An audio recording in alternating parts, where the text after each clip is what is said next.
Welcome to Transformations, the HR management podcast by Cardata. I'm your host, Lindsay Clayborne, and together with our guests, we'll uncover and share stories from real HR professionals and dive into how they succeeded and sometimes failed in leading their people and organizations toward new ways of working. The role of HR has drastically changed. In today's world, HR is no longer just an administrative function. It is a key business driver. HR leaders are standing at the forefront of their organizations, navigating new challenges and leading major shifts in everything from recruitment, total rewards, engagement, retention, leadership, and more. In order to stay ahead of what works for their businesses, HR leaders are tapping into new ways of thinking and leading. I can't wait to share our dynamic and in-depth conversations with you. Remember, change is inevitable, transformation is influential. Today, I'm joined by Rob Catalano. Rob, so great to have you here today. Thank you so much for joining us. Thank you so much for having me. I love talking about anything to do with the workplace and making it better. So the pleasure is mine. As do I. And I'm super excited to hear about your journey, specifically hearing about your company, Work Tango. So I'd love to actually start there and have you tell us a bit about Work Tango and what the focus and purpose of Work Tango is. Yeah, so Work Tango is just an amalgamation of the last 2 decades I've spent in the world of making work better, whether that's our own organizations or building HR technology companies. So I can share more about that story, perhaps later. But Work Mhm. Tango in itself is what we call an employee experience platform. Effectively, it's three major pillars to drive successful employee experiences, knowing that translates into better customer satisfaction, better profitability, and all the growth we want to see in our companies. But it really starts with employees. And those three pillars are what we call surveys and insights, the ability to understand employee sentiment through surveys, through other methods to be agile and understand where we can navigate towards creating that better experience. The other is what we call goals and feedback. So think about modern performance management. How do you Mhm. make sure it's not just about setting goals, but aligning conversations and aligning leaders and employees with the right discussions on not just performance but growth. Third pillar is about rewards and recognition. How do you recognize key values and behaviors you Mhm. want to see more of in the organization? And a lot of companies, again, use all points in that platform. Some just use one or two, but it's all in the spirit of just building better workplaces at the end of Mhm. the day. That's amazing. And that is such a huge focus for so many organizations now is recognizing the need to create a great employee experience. Before we get into that, because I have some questions about that, I'm really curious of what inspired you to build this platform and to start Work Tango. Yeah, so if you look back about 20 years ago, maybe I'm dating myself. I spent a number of years working for an agency in a marketing realm. And what would happen after that is, or during that time, I would work 1 day a week at our customer offices. So think about big brands and really exciting when you're in school and just graduating. And I literally would end up working in these other offices and looking around the room and thinking, everyone is miserable at work. Like, this is what I'm Mhm. going to do for the next 40 years of my career is sit in an office and not enjoy my experience. Like, we spend most of our waking time at work. And I Mhm. quickly had a shift. And I said, you know what? For everything I learned from a university perspective from marketing, well, why aren't we translating those same ideas into better workplaces? What I mean by that is, one, we look a lot at data, right? We invest a Mhm. lot. We have a lot of data from a marketing perspective. Why aren't we doing that for our employees? And also, marketing is a huge investment. You have to identify an ROI. If you look at any budget line in any organization, people is number one on that as well. And I wasn't as interested in the theory of consumer behavior. It was, well, why are these people not engaged at work? What should Mhm. the company be doing better to build better experiences? So I literally left that world and got into HR technology. It was originally a company called I Love Rewards. It turned into Achievers, that many people know in the recognition of reward space. Spent 11 years growing that company, and when it sold in 2015, there was still a huge passion there, and that led to starting Work Tango back in 2015. So been a great journey, 20 years of what I call, focus on building better workplaces and Mhm. tied to something I'm really passionate about. So not a typical HR leader, but I spend a lot of times looking at our company from an HR lens with that same concept of building better workplaces. I always say we have to drink our own champagne. If we can't do it for ourselves, we won't be able Yes. to do it for our customers and everyone in our Mhm. community. So yeah, that's a quick history. I love that. And I love how you identified that there is the ability to shift like practices and principles in one area of the business and apply it to another, and in this case being the internal employee experience. I think that's a growing trend with a lot of the things that HR leaders specifically are doing. Like you said, with data analysis, there's now concepts of employer branding. Do you see those as factoring into the a reason why there's such a shift in the workplace and a shift from maybe traditional HR to modern HR? I mean, I think a lot of things play into that, right? And I always think about the workplace and employees, but Hmm. the reality is they were humans before they were employees. A lot of them were consumers before they were employees, and just the changing expectations of what they want to see when they interact with a company, a brand, an employer, I think has forced HR to make a lot of those shifts. In the same breath that you said of thinking about it from another lens of the business, like marketing, think about what they do for their consumers and prospects. They dive into digital, technology to make those experiences better and understand their sentiment. They focus on people's personalization and very human focus versus a one size Hmm. fits all. We've all got that email that looks like it's going to a mass group, and you kind of ignore it. But when it's personal, it really stands out. So I Hmm. think, and even a lot of businesses are focusing on a customer level on purpose and what they do for the community and the environment and things like that. So I think the employee expectations have changed so dramatically, and we need employees to drive success of our businesses. And I think HR is taking a lot of lessons from the other parts of the business in order to build those right experiences. Employees fuel our companies, kind of, period. So the Hmm. focus, I think, has shifted to this is not just a place where you are going to work at. It's a place Yeah. that we all want to work with each other towards a common goal. And it's interesting you bring up employee expectations because I think there's been a big shift in the type of expectations that employees have of their employers. How would you define, I guess, the modern employee and the modern expectations of employees that you see in working with so many organizations? Yeah, I mean, I can say now I'm in the older generation group, so I get to work with other generations younger than myself, and I think it boils down to a few things. One is there's a different mindset with the new employee generation. Like they want to Mhm. be again work with a company versus at a company, focus on purpose. I think the shift in tech proficiency is huge, right? Like Mhm. they live digital, they live online, and if your organization can't provide that again same experience to whether it's communicate better or get things done easier. I think that's a modern employee shift. Another is work life balance, right? We were all, grew up Mhm. as we had to live to work, but they're just like, let's work and then let's live our lives and let's, have a Mhm. gig economy on the side, do things that we're really passionate about. And the other thing that really stands out, I think, with a modern employee is just communication style, right? Like Mhm. back when I was, getting into the workplace, you didn't tell your manager what you thought. You didn't communicate things in a certain way. Like now it's Yeah. like they are more than willing to give feedback top down, bottoms up, side to side, you name it. So I Yeah. think those employee mindsets and the modern employee kind of align around those four things top of mind. And that can, when not maybe channeled in the right way or not responded to in the right way on the part of employers, can start to that feedback and how employees are communicating with us, if it's not responded to in a good way, can pose challenges. But what benefits do you see with this new way of communicating and this that employees have with respect to their employers and their organization?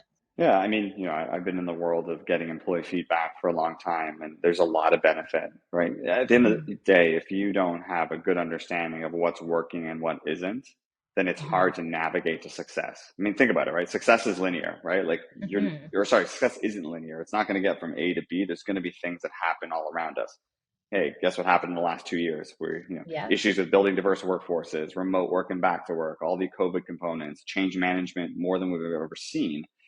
So it's been really critical to get those feedback loops in a more agile way in order for companies to Hmm. navigate what's working, what isn't. Because for a lot of the things that HR leaders or companies go through, there's no book on it, right? Like we're all writing it together.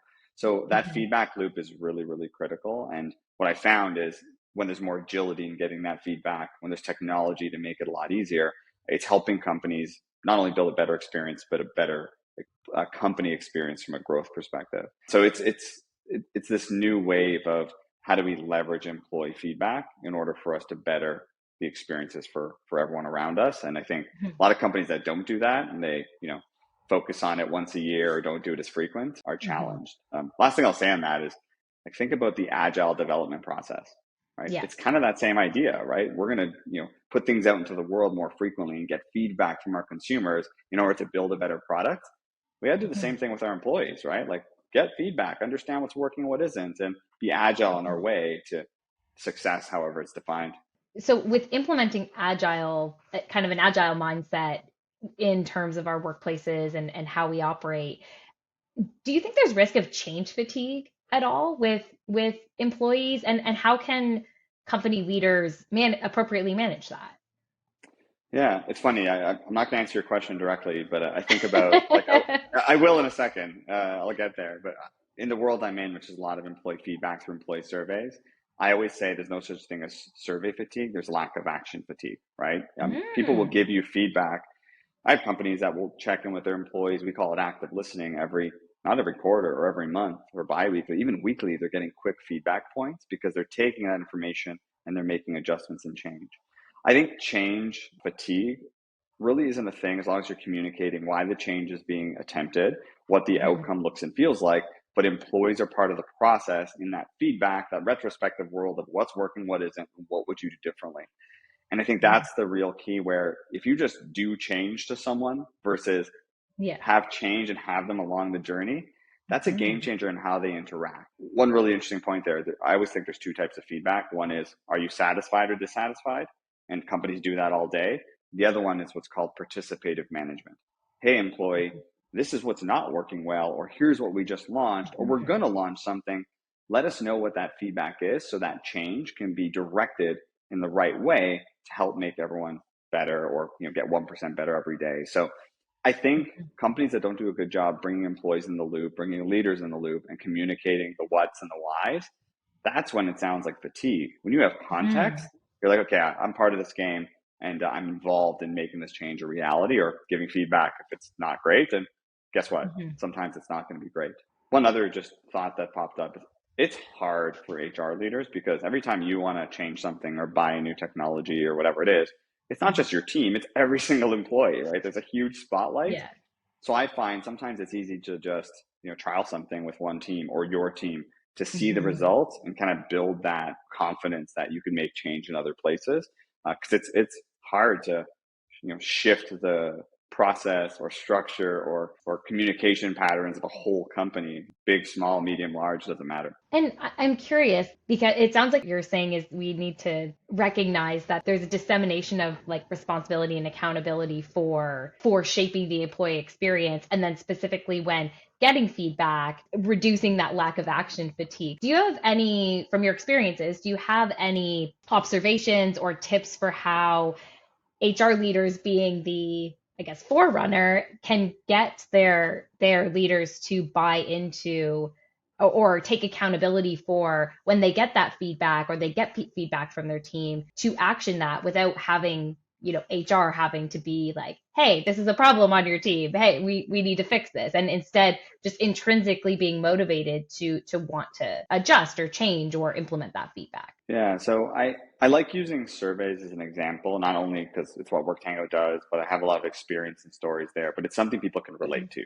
Like 93% of companies Mhm, do it. You've probably done it as an employee. So I find it's a good pillar point for an example to kind of answer your mhm, question. So to that point, where I see companies find success is, okay, let's do a survey of engagement. Let's call it a engagement quarterly pulse. Instead of keeping that data in HR and being a filter, companies send that data directly to leaders for their respective teams, departments, hierarchy, mhm, whatever it is. What you've done is now you've actually eliminated the time from getting feedback to the right people that can actually do something about it. Right? Too mhm, often, HR sits there, they look at the data, they have a meeting with every leader. By that time, the mhm. data is pretty stale. So what that Yeah. does is it builds a trust level to say, hey, leaders, we trust you with the information to build better experiences for your team. But that's where rubber Mhm. hits the road because most companies in HR will do the engagement survey and they'll have a Mm, one size fits all solution on how to fix it. But guess right. what? It doesn't work for every leader. That's when Mhm. you get leaders to go through an action planning world that's simple. And that's what I advise is that Mhm. I call it a 3-2-1 model. If you take 3 months, two things that will drive engagement from a factor perspective, and one action for each of those two items, make it simple and see what you can do to impact your team. So you think about it, how do you get the data to the right people? The second is how do you build accountability on action? But the third Mhm. is if companies are going to check in on their engagement survey once a year, Mhm. leaders have no accountability to act, right? There's no accountability to do Right. something different if you're not going to see their impact or their results 364 days later. So that agility and checking in more frequently is where Mhm. people see a lot more impact, because leaders know that what they do tomorrow is going to impact an understanding of what their team needs or their sentiment is, and if it's improving or not in a very Mhm. short period of time. So it's similar to that agile model, but it's trusting the leaders with what they need Mhm. to get things done. Now, there's a lot more technology that can recommend specific learning to them or actions and Yeah. other things, but just those three pillars I discussed, Mhm. those are just simple, low hanging fruit ways where we have to enable our leaders to be better at the end of the day.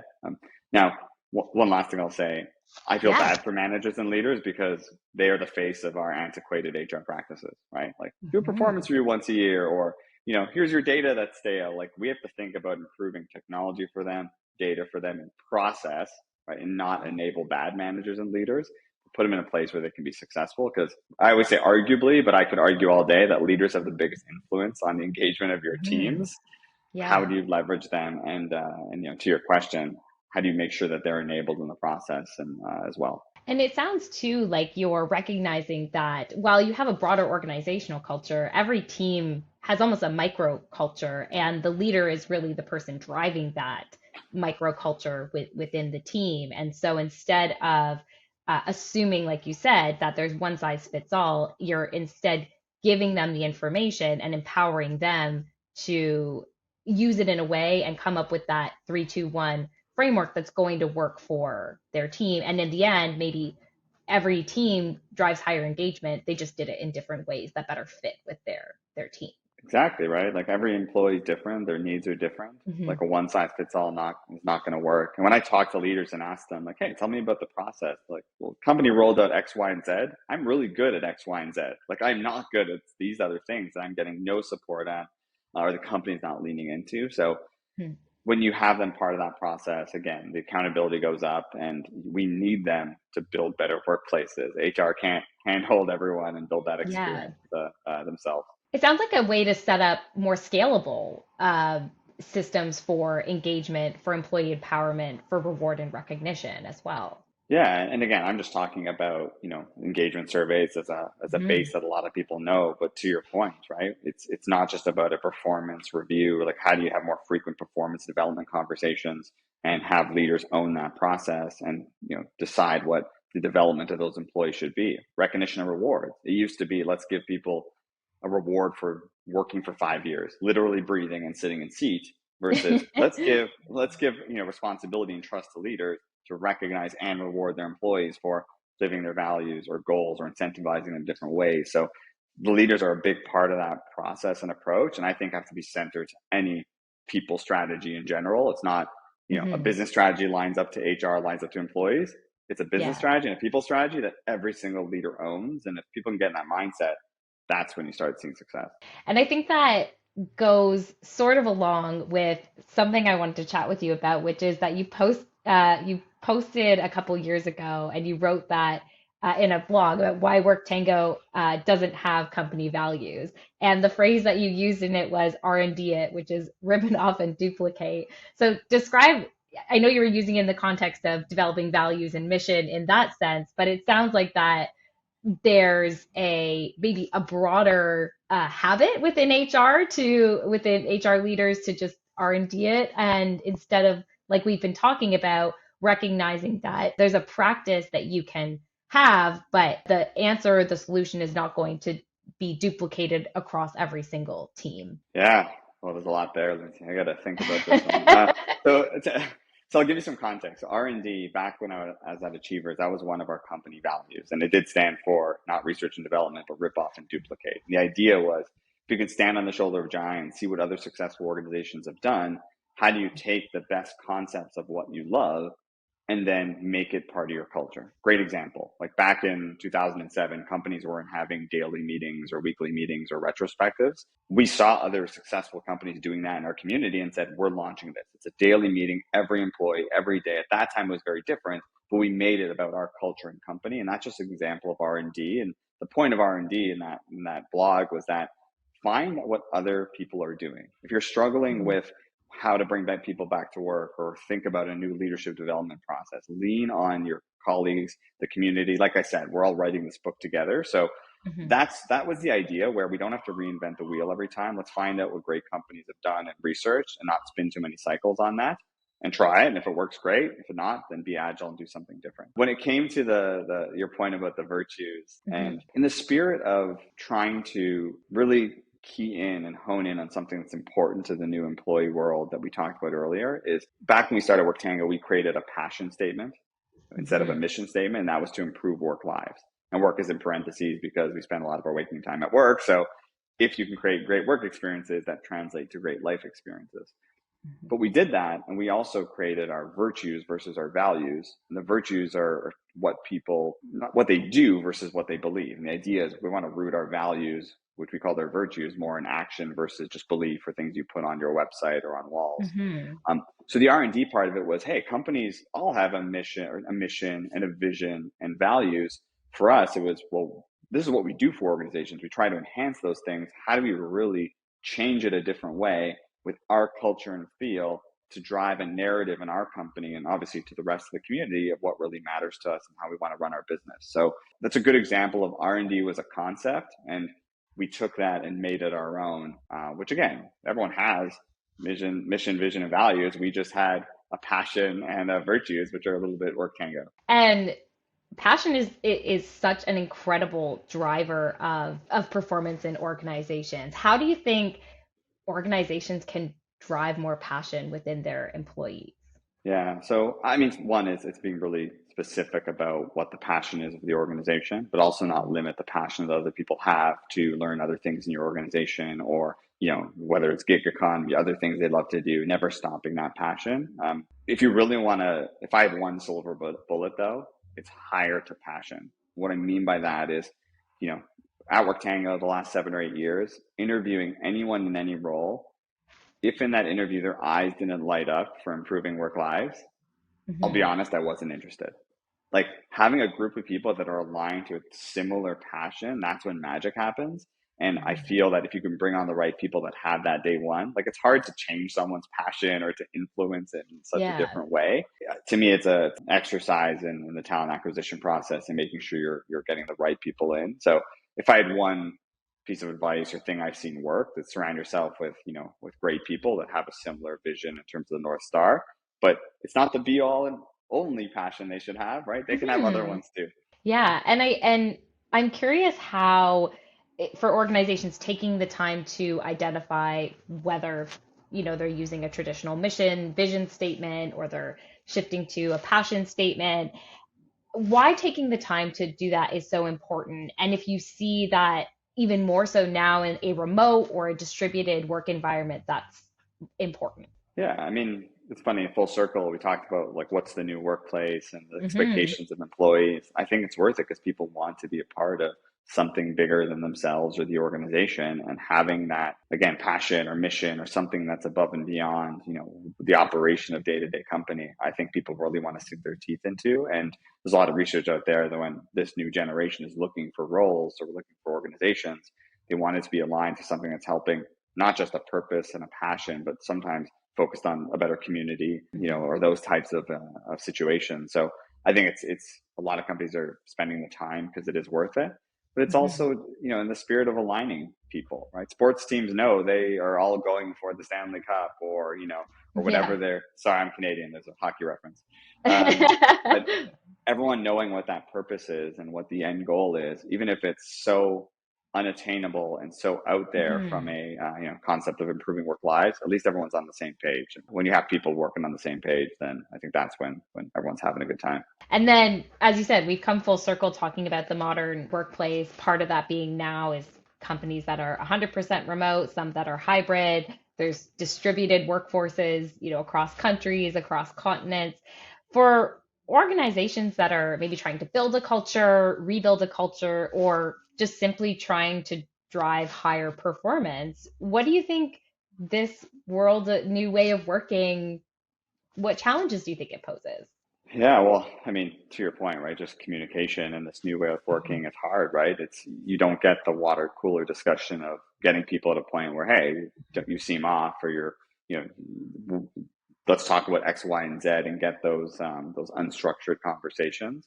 So I think Mhm. that's the biggest challenge we have, and we also, I think, we're hiring people in different environments in different parts of the world, and sometimes there are, different experiences or backgrounds that people are bringing to it. And I think they're all really good, but it's getting a real challenge to bring people together. And that's when I think over communication, alignment to specific Mhm. goals or a purpose is really critical. But I also don't think it's changed that much from the past. We Interesting. always should have a similar focus and goal. It's a little harder to get that communication disseminated to people in, not sitting in an office or a town hall, which was easier in the past. I think the Mhm. same principles apply. We just have to be more intentional in how we communicate it and how we make sure that we try to get over some of those challenges or barriers. That's such a great word you use there is intentional. I 100% agree with that, we're in a time where we do have to be that much more intentional about what we're doing, how we're doing it, whether it's because we have challenges or just we have to account for that we're working in different ways, that our workplaces look different now, or we're interacting with more people, different types of people. And specifically, how do you think that leaders need to become more intentional? What about the way that leaders in the modern workplace calls for them to be more intentional? Yeah, I mean, I'll use one example that pops to mind. And I mean, it's a different experience managing your team remotely, as an example, or managing a different generation than it was in the past. And what I see a lot of companies lean in on and find success is even simple things like, I don't like calling them soft skills, but call them leadership skills, of things like Hmm. empathy and there wasn't the reality of having someone, having construction happening, running around them, or pets and kids running around as well. And I think Hmm. just an understanding that people are going to do work on their own time, that work-life balance is really important. I think just some of those soft skills are really critical from a enablement perspective. And it's a lens that they need to see the world in today that's different in the past. It's not militant that I'm going to tell someone what to do and they're going to jump as high as I tell them to. It's setting real expectations out there and having people kind of approach it in a way that works for them. I think that leadership is key, but even just simple things like train them on empathy, train them on ability to give feedback, obviously giving them the right enablement with the technology and process we talked about earlier is going to be key. But I think at the end of the day, they have to be a part of that HR talent strategy. Like they're employees Hmm. too, right? They still have needs. Yeah. How do we make sure they're on that list when it comes to an intentional strategy around building better workplaces? So you mentioned a couple times how the importance of enabling the leaders with the right technologies. What are some of those technologies that HR leaders should be thinking about, should be advocating for to better enable their leaders? Yeah, this is the worst answer ever, but it depends. And I think That's such it's a lawyer expensive. response. I know. To be a consultant or a lawyer. I say it depends because at the end of the day, again, I work with technology companies in HR. I've Hmm. done it for 20 years, co-founded one of them. I also think that technology is an enabler of whatever strategy and approach that you have or you want. So that's why I say it depends, right? If technology is critical for getting the right data to leaders in real time, then technology should do that. If technology is meant to inspire action, I was talking about our platform literally nudging leaders with specific action plans Yeah. based on feedback from their team. That's a different enablement from a technology perspective. If it's just about process and making their lives easier so that they can have better conversations, that's technology Mhm. enabled as well. And then there's everything on the whole L&D side of things where people may not know how to have the right feedback conversations, and bringing people in to do leadership training once a year, people are going to go back into old habits. So maybe it's from a development perspective or coaching where technology can support some of that reiteration and muscle memory when it comes to some of these new skill Mhm. sets or processes you want them to take. So I think there's so much out there. My gosh, what's going to happen with AI in terms of the the Yeah. enablement there? I just think it has to be rooted in a sound strategy of what do you really want leaders to achieve, and does the technology play into that? Because there's a lot of sexy technology out there, but if it's not tied into your strategy, then what's the point? Yeah. So, and that sounds like you're taking the technology and transforming it from a tool to really a strategic pillar within your organization. Yeah, like you can plug in Work Tango tomorrow. If you don't have an approach on how you're going to listen to people or recognize them Mhm. or have an alignment strategy on goals, then what's the point? So I think it should be, strategy first, tech enabled later. Yeah, absolutely. Awesome. So I think we've covered pretty much everything that we wanted to talk about, which means that we have come to the end of our conversation, and that means it's time for the lightning round. So this is three questions that you did not have time to prepare for. So it's going to Yeah, be off the this is this is coming cuff. out of nowhere. All right, I'm excited. It Let's is do it. the surprise lightning round. So these are three questions. I promise they're not hard, but you can answer with one word, one sentence, or if you want to give a little anecdote, that's totally cool. But I'm going to dive in. Rob, are you ready? No, but let's do it. I appreciate your honesty, but we're going to go. Okay, so number one, what is the number one thing that you think HR leaders need to transform their thinking on? Do I have to be fast and lightning in answering these? No, Or? no. I am going to say in agility. Mhm. Everything I've just talked about, performance recognition, listening to employees, leadership development, have all been annual practices. And I don't know if it's because we grew up in the CFO world where we think of things in annual, Mhm. practices as well. But we have to be more agile in terms of how we approach things. And if you try it and it fails, guess what? We've learned something. We move on. Amazing. I would agree with that 100%. So, number two, what is the most impactful piece of feedback that you have ever received? Can I give two? Yes, absolutely. One is one that I've received, but I also give all the time is surround yourself with great people. That's it. Mhm. Bar not done. I've been part of three high growth companies. That concept of hire slow, fire fast, it sounds evil, but it's not. Find the right Mhm. people, surround yourself with them, and great things happen, whether that's your team, your company, your community, and who you hang out with. So the other part is about 15 years ago, a leader said to me, "Hey, Rob, you must bring the art of data to the table or you won't have a seat at it." I was like, I don't know what that means. He's like, no, bring the art of data. Art's an acronym: absolute, relative, and trend. It's like, okay, I Mm. still don't know what you're talking about. He's like, well, think about it this way. If you just come to the table and say, hey, Rob, or hey, executive team, our engagement scores are 63. Great, that's an absolute number. It really has no value. When it's Right. relative, hey, this is this department versus another one, where 63 is really great compared to other people in the industry. Now there's some relative understanding of what that data means in a new way. So it's a little more valuable. The T part is trend. Well, 63, we could have been 43 last quarter. Wow, we're doing really well. It could have been 85 last quarter. Something's wrong. We need to dig a little deeper. And then it made sense. Okay, well, let's bring the art of data to the table. So in HR, we're always asked to have more data, discuss, how data can support our decisions versus desire. And that's always hard when you're dealing with human beings. But you think about the art of data, if you don't have Mhm. that in your any decision you make, it's going to be really challenging to get people on board. So the art of data is something that still lives on in my mind. I love that. I've never heard that acronym, but I so appreciate you sharing it because absolutely, that's 100% the place we're in right now is HR has a seat at the table. They need to start interacting and speaking like the rest of the business, which there's that fundamental need. But you said something interesting there. I know we're getting off topic of the lightning round, but you said something interesting there about driving decisions versus desires. Can you speak a little bit more to that? I mean, I've said to people a lot, make decisions based on data, not desire, right? Like we Yeah. all have a feeling of how things go. And sometimes it's a bit of an art and science. We don't have all the data, but if you Yeah. approach it just on your gut feel, that's only going to get you so far. How do you make sure data is supporting that decision? And that's not just an HR thing. That's in any line of business. Mhm. So I use that line a lot. Like make your decision based on data, not desire. So I think it's just ingrained in my head as well.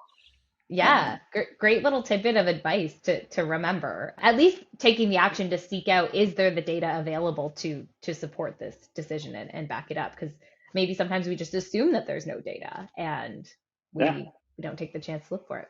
Awesome. Okay, Lindsay, getting back to before the next question, yeah. if you love the art of data, you should R&D it and then just use it.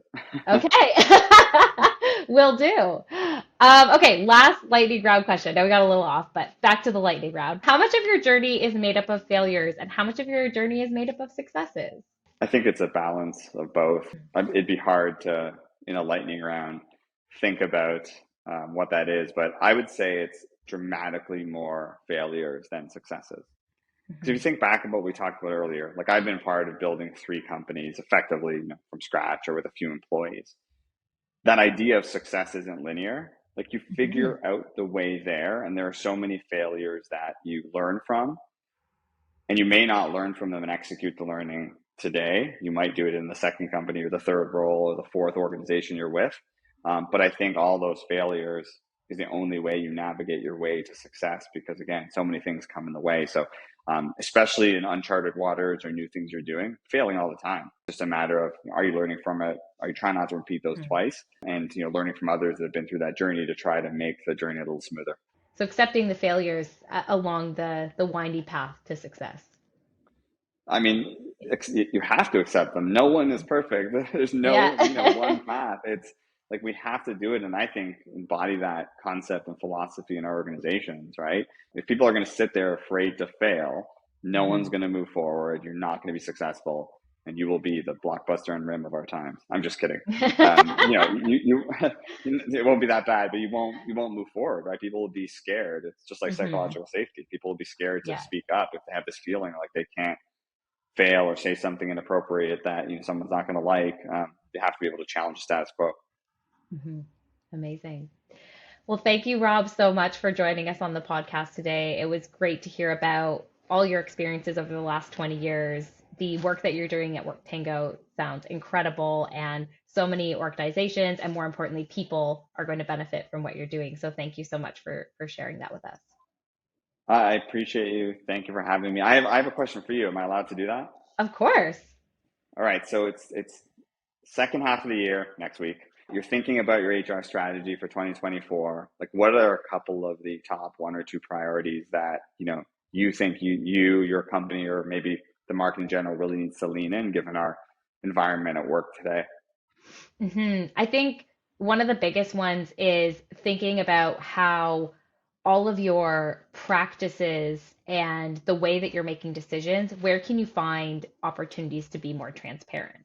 Because to your point about feedback, I think individuals can give more effective feedback on whether it's a process or a practice or an initiative that's going to take place if they have more context. And having that context leads to understanding, and to me helps to reduce the amount of time and focus that goes into just trying to understand that context or trying to piece everything together, and instead can focus on, well, what do I actually think? What's my opinion? What's the feedback I want to give? So that's one. And then being a smaller organization that has been scaling up for our business specifically, thinking about how we can continue to enable and empower our leaders. And definitely some of the things that you shared today, I'm going to think about and see where we can incorporate that. So thank you. Awesome. I can't believe transparency didn't come out in our discussion today. My gosh, the last 20 years, full exposure to books, the results from employee feedback. And I think part of that participative management we were talking about earlier is if we're open about what's happening, what's great, what isn't, that's when people lean in and say, well, I know how to fix that, or I can support improving X, Y, and Z. And because the journey is not, always successful and linear, transparency to me is such a critical part of building great organizations and teams. So I'd love hearing that. And I could do a whole other talk on that at some point. It'd be fun. Fantastic. We'll line you up for season 2. Yeah, sounds good. Awesome. Thank you so much, Rob.